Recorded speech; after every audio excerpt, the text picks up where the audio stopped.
Bonjour à tous. Alors, on se retrouve aujourd'hui pour corriger la séquence optionnelle que vous pouviez travailler pendant les vacances. J'espère que vous n'avez pas mis cette séquence dans la suite du cahier d'enseignement moral et civique, puisque on est dans une séquence qui est optionnelle, que certains ne vont donc pas travailler aussi dans la classe. Ça veut dire qu'il faut la mettre à part. Donc j'espère que vous avez bien respecté ça. Donc si vous l'avez mis à la suite, c'est pas si grave que ça. Mais voilà, je voulais quand même faire une distinction entre ce qu'on fait tous ensemble et puis ce que vous pouviez travailler en plus.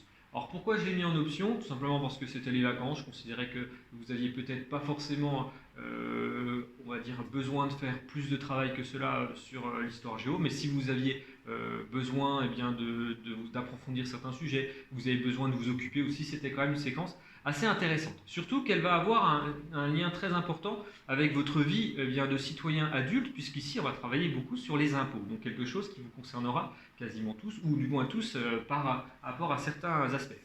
Alors, séquence bonus, enseignement moral et civique, égaux et fraternel, c'était le titre de la séquence. Vous avez noté certainement le titre de la problématique. Je vous ai mis également deux définitions, fraternité et égalité. Alors pourquoi ces deux définitions?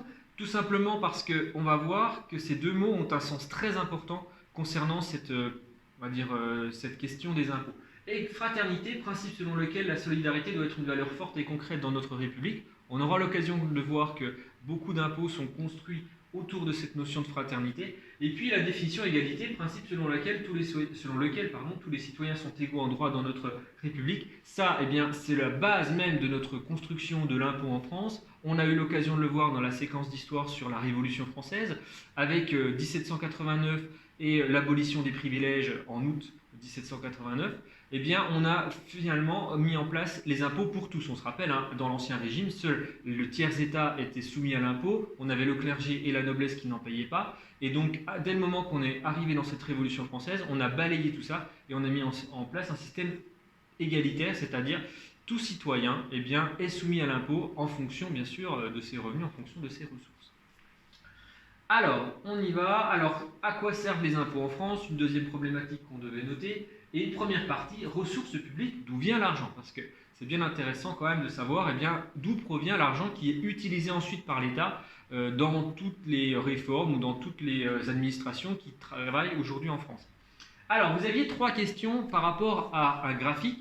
Alors, je voulais en profiter pour dire que tous les graphiques que vous avez dans la séquence sont, on va dire pas tous, mais quasiment tous, issus d'une fiche qui était transmise avec la fiche d'imposition, je crois, de l'année dernière, qui essayait d'expliquer donc aux citoyens à quoi servent les impôts, comment les impôts sont prélevés et à quoi ça va servir. Et ça, je trouvais comme très intéressant d'avoir cette fiche d'explication parce que les impôts, c'est quelque chose qui est assez méconnu quand on regarde par rapport à beaucoup de Français. Souvent, eh bien, c'est quelque chose qui suscite beaucoup de rejet, qui est considéré comme juste une contrariété, quelque chose qui est ennuyeux, qu'on voudrait bien justement limiter. Et en général, on trouve tous qu'on paye trop d'impôts.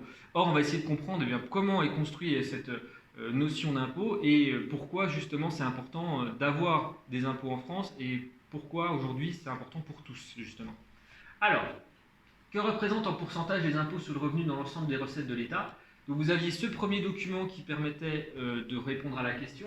Vous aviez sur 1000 € de prélèvements obligatoires payés par les Français. Donc on a fait une moyenne ici. On a estimé que sur 1000 € donnés par les Français à l'État, à quoi correspondait une partie eh bien, de cette somme? Alors, on avait donc l'ensemble des différentes taxes et des différents impôts qui sont utilisés en France pour récupérer de l'argent au niveau de l'État. Et on se rend compte qu'il y a une catégorie qui est vraiment plus importante que les autres, c'est les cotisations sociales. On se rend compte que 370 € sur 1000 € qui sont prélevés en France proviennent de cotisations sociales. Donc c'était la première réponse à noter. On a donc les cotisations sociales qui forment la plus grosse part de revenus de l'État en France. Ensuite, vous aviez une question suivante qui était, à ton avis, à quoi correspondent les impôts sur le revenu? Alors, il suffisait tout simplement d'essayer de comprendre ce qu'est le revenu. C'est donc une somme d'argent qu'on va gagner, tout simplement. Donc là, il s'agit tout simplement des impôts qu'on va toucher en fonction de son salaire, en fonction de ses revenus. Donc c'est quelque chose qui va être du coup pas équivalent pour tout le monde, en fonction eh bien, de son métier, en fonction du nombre de revenus qu'on possède, eh bien, on va payer plus ou moins d'impôts. En général, si on paye beaucoup d'impôts, c'est qu'on a beaucoup de revenus. Voilà, sur ce type d'impôt. Alors, quelle est la plus importante source d'impôts en France? Alors, Là, il fallait tout simplement revenir ici sur l'ensemble des catégories et on se rendait compte du coup que la première part d'impôt qui arrivait dans le graphique, c'était tout simplement eh bien, l'impôt sur le revenu. C'est vraiment ça qu'il faut retenir. C'est vraiment un impôt très important qui permet de rapporter beaucoup d'argent. D'accord ?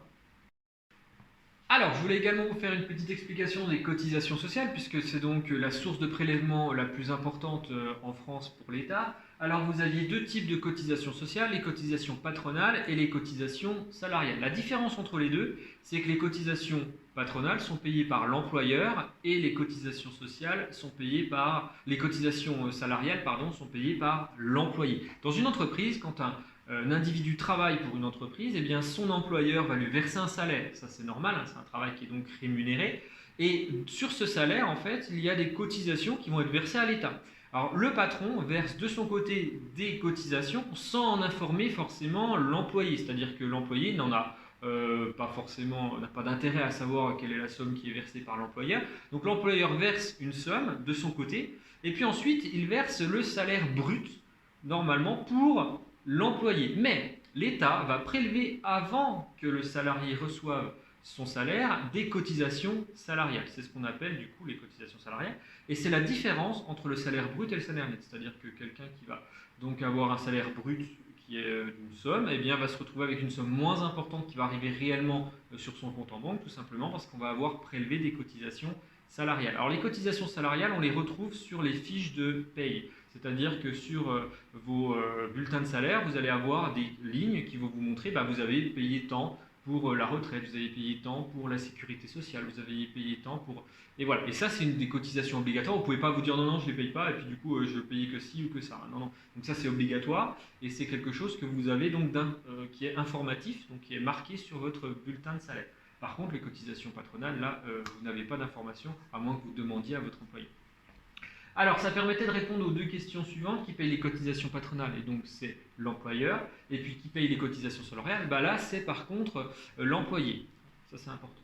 Ensuite, question suisse, si un patron verse un salaire de 2000 euros à un salarié, à combien s'élèvent ses charges patronales? Alors, pour cela, vous aviez une vidéo qui vous montrait pour 1000 euros. Donc, il suffisait tout simplement de multiplier par 2. Donc, on se constate que pour un employeur, quand il verse 1000 euros à un salarié, il paye en plus 420 euros de charges patronales. Ça veut dire qu'il va payer 1442 euros à l'État, en fait 1442 de sa poche, 1000 euros pour l'employé et 420 pour l'État. Et donc si c'est 2000 euros, on imagine que c'est le double, donc ça veut dire que ça va faire tout simplement 840. Donc c'était la somme qu'il fallait trouver.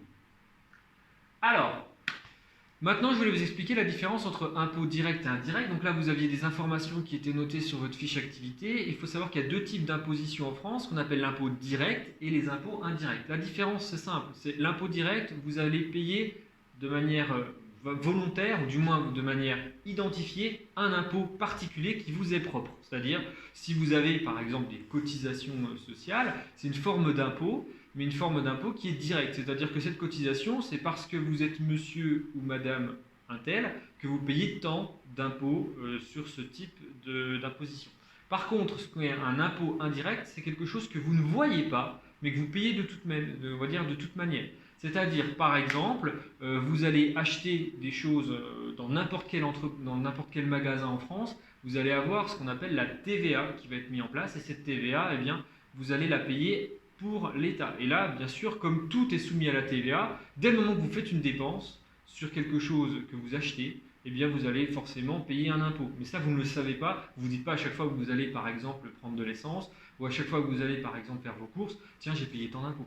Non, on ne le dit pas. Par contre, donc c'est pour ça qu'on appelle ça indirect. On le paye quand même, mais on ne s'en rend pas compte. Donc, en général, on parle aussi d'impôt indolore, c'est-à-dire qu'on n'a pas l'impression de payer d'impôts, à part pour vraiment quelques produits où on est sûr qu'il y a une taxe importante. Par exemple, il y a pour les carburants, c'est quelque chose qui est assez connu, et forcément, là, on sait que l'État prélève énormément de choses, donc souvent, c'est pas si indolore que ça pour les carburants. Par contre, dès qu'on va aller au restaurant, dès qu'on va à un moment donné faire ses courses, là on se dit pas, oh zut, la TVA elle est élevée. Non, En général, on n'y pense pas. C'est pour ça qu'on l'appelle indolore. C'est quelque chose qui permet souvent à des gouvernements ou dans certaines politiques d'avoir des impôts qui permettent, on peut les augmenter sans avoir forcément une colère derrière qui se développe dans la population. Quand vous augmentez les impôts sur les revenus, là sur la fiche de salaire tous les mois, vous avez des personnes qui voient très bien la différence entre ce qu'ils payaient avant et ce qu'ils payent maintenant. Et donc là, ils se rendent compte qu'il y a une augmentation en général, donc c'est beaucoup plus, ça pose beaucoup plus de problèmes pour être accepté. Alors, ensuite, vous aviez un petit tableau à compléter. Ce tableau permettait de voir quels sont les impôts directs, quels sont les impôts indirects. Alors, on va reprendre. Donc là, j'ai noté les réponses.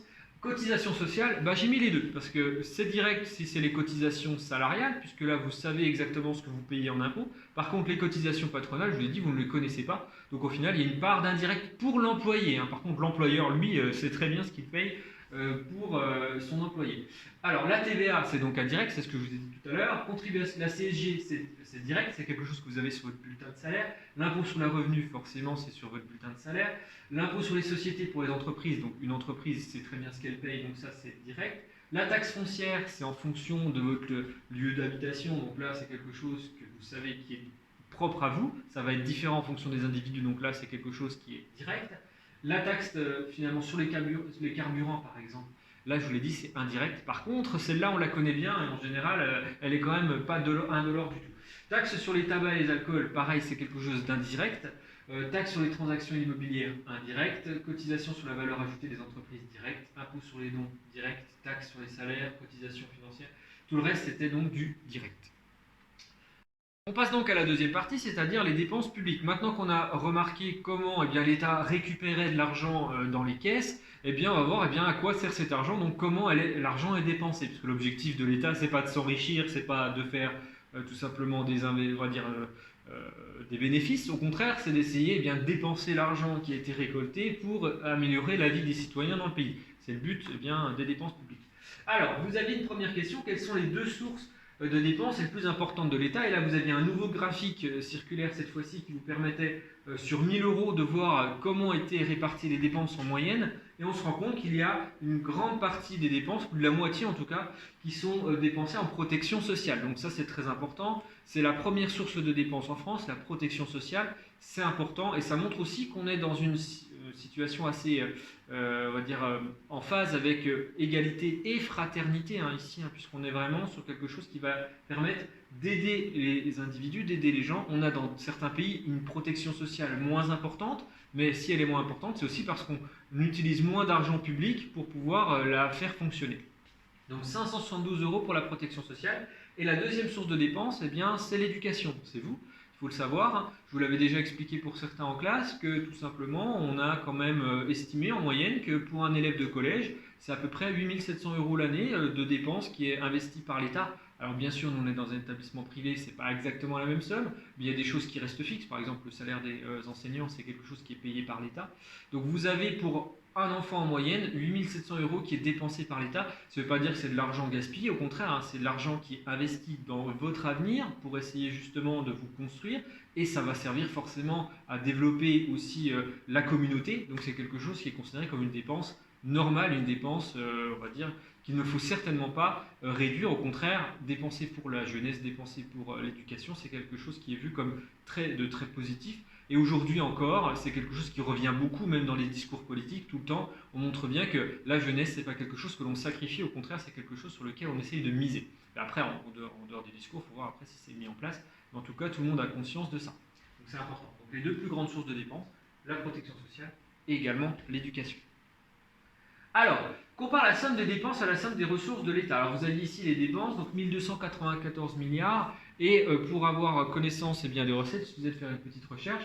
Et donc on se constatait qu'en 2017, par exemple, la somme des dépenses est de 2294 milliards d'euros, et la somme des recettes est de 1038 milliards d'euros également. Alors là, ça montre bien qu'il y a un petit problème, c'est qu'il manque 256 milliards en 2017. C'est-à-dire que, tout simplement, on peut constater que l'État est déficitaire, c'est-à-dire on dépense plus qu'on ne touche d'argent. C'est un problème, c'est comme dans finalement les revenus de la famille. Si vous avez plus de dépenses que vous avez de revenus, à un moment donné, ça va poser problème, ça va bloquer. Vous allez commencer à avoir des dettes et c'est très problématique. Bon, les États, globalement, sont quasiment tous En tout cas, les États comme la France sont souvent déficitaires, c'est-à-dire on dépense souvent plus qu'on ne touche parce qu'on a un système assez impressionnant au niveau des dépenses qu'on doit faire pour l'ensemble de la société.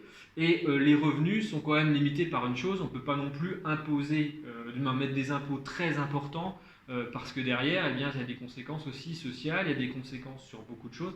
Donc c'est un problème.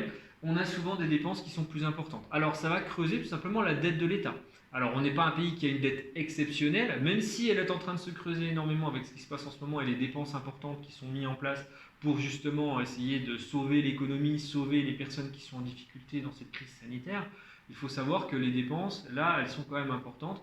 Et se pose la question, comme dans toute situation, quand on a des dettes, il faut les rembourser. Et c'est donc la question suivante. Quelle source de dépenses est impactée par cette situation? Si on regarde dans l'ensemble des dépenses, il y a une petite ligne charge de la dette, vous avez vu? Et donc il y a une partie de des impôts qui servent à justement bien combler cette dette, payer les intérêts, parce que c'est pareil, c'est pas parce que c'est un pays qui contracte des dettes, ça veut dire qu'il a besoin de récupérer de l'argent ailleurs, souvent auprès de banques ou auprès de fonds internationaux, et ces fonds ne prêtent pas souvent gratuitement, c'est-à-dire qu'ils vont demander des intérêts, et ça c'est ce qui va permettre bien, de justifier qu'ils vont prêter, ces organismes, et forcément vous payez plus que ce que vous avez emprunté. C'est le principe même du prêt. Et on avait eu l'occasion de le voir, ça peut être un problème d'avoir trop de dettes. On l'avait vu avec la Révolution française. Louis XVI avait convoqué les États généraux pour le problème de cette dette qui était importante en France. Il y avait beaucoup trop de dépenses liées à la dette et du coup on avait des problèmes au niveau tout simplement du fonctionnement de l'État. Et donc il faut espérer qu'on n'ait pas des dépenses trop importantes et qui un jour posent des problèmes au point de briser complètement notre système républicain. Alors, je voulais vous montrer deux situations par rapport à cette situation de dette. C'est-à-dire, on peut considérer, alors c'est schématique, là parce que vous êtes au collège, on essaie de faire simple, mais en gros, on va considérer qu'il y a deux logiques aujourd'hui politiques. C'est tout simplement, est-ce qu'on va essayer de dépenser plus ou est-ce qu'on va dépenser moins? Alors, par rapport à cette question de dette. Alors, si on dépense moins, on peut estimer que du coup, on aura moins de dettes. Si on a moins de dettes, on a moins d'impôts forcément pour les contribuables parce qu'il y a moins de dépenses à faire. Donc les citoyens sont contents de ne pas avoir trop d'impôts. Par contre, une situation, c'est que si on dépense moins d'argent public, ça veut dire on va tout simplement limiter les investissements dans les hôpitaux, limiter les investissements dans beaucoup de services publics, éviter d'investir dans certains domaines ou justement dans des régions qui sont parfois éloignées. Et ça provoque forcément une colère. C'est-à-dire que vous avez des personnes qui vont dire on voudrait un service et le service est plus là ou alors est de moins bonne qualité. Donc c'est un problème. On a moins d'impôts, mais par contre on a plus de problèmes au niveau des services publics. Et la situation 2, c'est le contraire. Soit on va essayer justement de dépenser plus pour améliorer les services, mais qui dit dépenses supplémentaires, plus de dettes, ou alors plus d'impôts. En tout cas, ça va revenir dans cette situation. Et là, on a donc une autre situation, c'est-à-dire on a plus de services, mais par contre, on a des gens qui pensent payer trop d'impôts, et du coup, ils ne sont pas contents non plus. Donc on n'a forcément pas de bonne solution au niveau de la politique financière. Ça, c'est important. C'est assez complexe pour être souligné. Alors, vous aviez du coup, avec cette situation, tout simplement une activité à préparer. J'espère que vous l'avez fait. Je ne vais pas la corriger ici parce que de toute manière, c'est quelque chose qui était plutôt individuel. Donc là, ça dépend de vos. Il n'y avait pas de bonne ou de mauvaise réponse. C'est-à-dire que c'était la façon de débattre, la façon de faire votre activité qui permettait de justifier. Tout ce qui compte, c'est vraiment que vous réfléchissiez à la question et que vous puissiez être capable d'avoir des arguments et comprendre les logiques pour justement faire les bons choix plus tard en tant que citoyen, c'est-à-dire dire moi je suis plutôt pour telle politique financière, moi je suis plutôt pour une autre, mais en tout cas avoir des arguments et essayer justement d'avoir quelque chose qui soit construit. C'est-à-dire ne pas juste penser ah zut j'ai beaucoup d'impôts, oh zut ça me gêne. Non, essayez de comprendre. Soit vous êtes vraiment contre ça parce que vous avez des arguments, ça peut se comprendre, ça peut se justifier. Soit du coup vous vous rendez compte qu'il y a des choses qui sont plutôt bien et donc il faut considérer que si vous payez les impôts, c'est qu'à un moment donné, ça permet de faire vivre ce système. Alors, la dernière partie, la redistribution, comment ça marche? Alors là, pareil, c'était les dernières informations qui étaient sur cette fiche que je vous avais décrite. Alors, exercice à l'aide de cette rubrique, repère et note les informations qui montrent que le système de l'impôt en France repose en partie sur la notion de fraternité. Alors, vous aviez pas mal de choses qui montraient que tout simplement, vous aviez des familles qui étaient donc fictives, hein, bien sûr, mais on montrait finalement le niveau de vie avant et après en sachant qu'on allait justement montrer en gros le rôle de la fraternité. C'est-à-dire que là, ici, vous avez plutôt une famille avec des revenus assez confortables, qui a beaucoup finalement de prélèvements, ce qui va faire que même s'ils retouchent une partie on va dire d'aide et de prestations sociales, eh bien leur niveau de vie est quand même moins élevé. Donc là, on a un effort qui a été demandé à cette famille-là.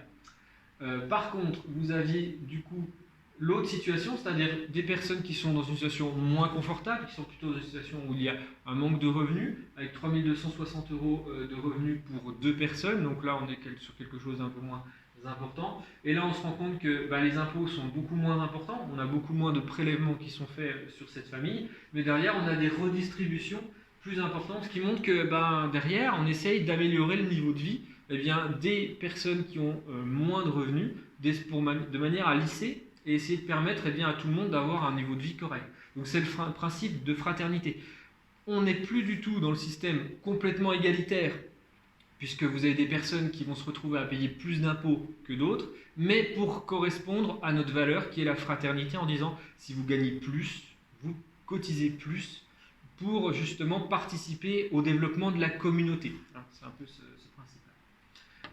Alors, je vous propose maintenant la trace écrite finale. Ça, vous pouviez la faire sous la forme d'une activité. Donc moi, je vous propose cette trace écrite que vous voyez ici, donc que vous pouvez recopier, et qui se termine justement par la question de la notion de justice sociale. C'est-à-dire que justement, nos impôts aujourd'hui sont construits en tant qu'impôts citoyens sur le principe de la justice sociale. Et donc, je vous ai mis la définition: principe politique et moral qui a pour objectif une égalité des droits, mais une solidarité collective qui permette une distribution juste et équitable des richesses. Et ça, c'est quelque chose qui est propre à la France, qui est propre à d'autres pays également, mais qui n'est pas non plus universel. Et on peut avoir quand même en tête qu'aujourd'hui, ça fait partie d'un choix politique, un choix moral, un choix de société.